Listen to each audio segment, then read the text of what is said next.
Okay, so itong photo na to, nangyari to last year, 2025, rally sa Mendiola. Alam naman natin lahat na marami sa atin ang nakibaka at nakisali sa panawagan na ayusin yung issue tungkol sa nakawan ng flood control. At ako, sumama ako, nag-vlog ako, at ang nakikita nyo ay isang picture ng isa sa mga kasamahan ko na pinicturean ako.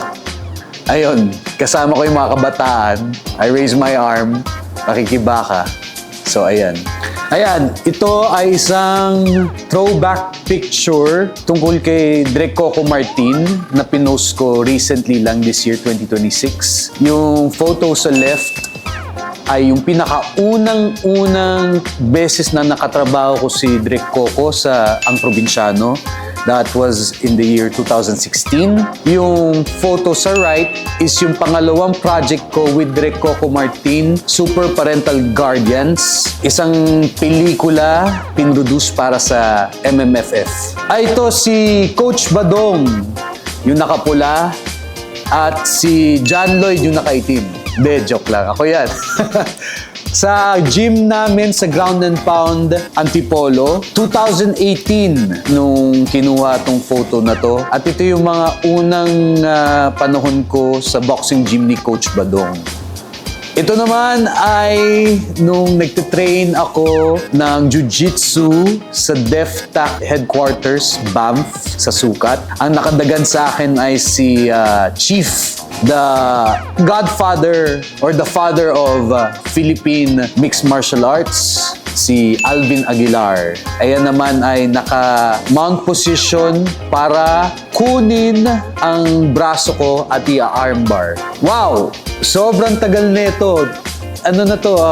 2009 or 2010, modeling days. Itong photo sa kaliwa ay kinuha ni a really good photographer and an artist, si Bubum Melgar. Pero unfortunately, si Sir Bubum, he passed away, and this is one of his photos na kinuha niya sa akin. And itong nasa kanan ay Runway, Fashion Week, Philippines.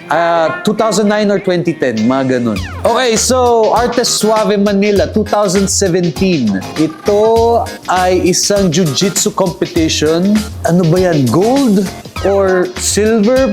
Basta naka-medal ako, nanalo ako sa tournament sa aking division. Tapos yan si Coach Badong, yung boxing coach ko rin. Siya rin ay jiu-jitsu coach sa Antipolo. Yung kaninang picture yung nakadagan sa akin, si Chief Alvin Aguilar, siya yung sensei namin, yung pinaka-professor namin. Tapos si Coach Badong talaga yung coach namin sa jiu-jitsu and boxing.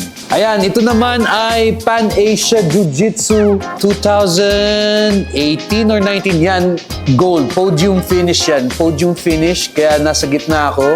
Gold yan.